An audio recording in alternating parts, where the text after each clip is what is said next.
예산 사업을 통해서 국민의 삶을 돌보는 것도 있지만 사실은 비예산 사업을 통해서도 충분하게 우리 국민들의 삶에 도움이 되는 일들이 많이 있지 않습니까? 그래서 비예산 사업과 관련해서 제안을 좀 드려보려고 수석님께 질문을 좀 드리겠습니다. 올해 1월 달에 확정된 제10차 전력수급 기본계획에 따르면 석탄 화력 발전소 58기 중에 노후 석탄 설비 28기가 2025년부터 2036년까지 폐지될 예정이에요. 그런데 이제 이렇게 폐지가 되면 사실은 이제 발전소가 문을 닫기 때문에 그 안에서 일하고 있는 우리 정규직 노동자들, 함께하고 있는 협력업체들, 협력업체에서 일하고 있는 용역업체 노동자들이 향후에 이제 대책이나 계획이 필요한데 이런 뭐 지원과 관련된 정부 대책이 지금 전무한 상황이라는 거죠. 그리고 또 산자부 용역 보고서를 보더라도 이 문제는 지역 소멸과 좀 연관이 되어 있습니다. 왜 그러냐면 폐쇄 예정이 28기 중에 14기가 충남에 몰려 있습니다. 그러면 이렇게 14기가 한꺼번에 이제 순차적으로 폐쇄하게 되면 충남 지역 경제에 심각한 타격이 올 거거든요. 그래서 이런 부분에 있어서 지역 소멸이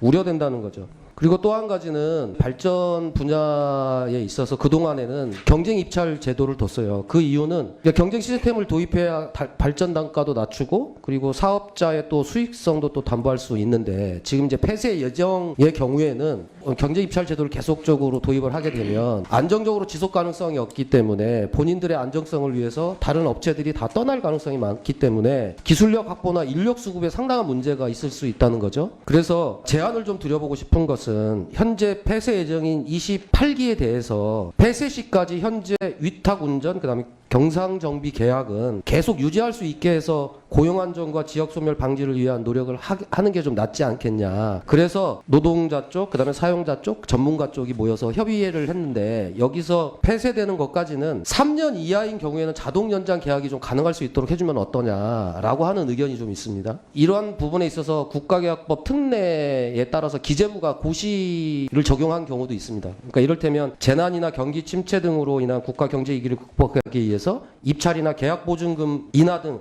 한시적 특례를 적용을 했거든요. 그래서 이런 지역의 경우에는 경쟁 입찰이 아니라 계약 등의 변경으로 계속적으로 고용 안정과 계약 업체들이 그곳에서 일할 수 있도록 지속해 주는 게 어떻겠느냐라고 하는 의견이 있는데 이런 의견에 대해서 혹시 어떻게 생각하십니까? 의원님 말씀에 제가 동감하는 부분도 있습니다. 다만 그 폐쇄되는 석탄 발전소의 폐쇄 기간이 아직 10년에서 뭐 10여 년 남아 있기 때문에 아니 25년부터 들어가는 곳도 있다니까요. 예, 뭐 그것도 있습니다만 남아 있기 때문에 제가 생각할 때 그 석탄 발전소에서 근무하는 근로자의 고용 안정은 특히 뭐 걱정하실. 그래서 이렇게 노동자들의 고용 문제 그다음에 지역 소멸 문제가 걸려 있는 만큼 사실 이제 대통령실이 직접 챙겨야 되고.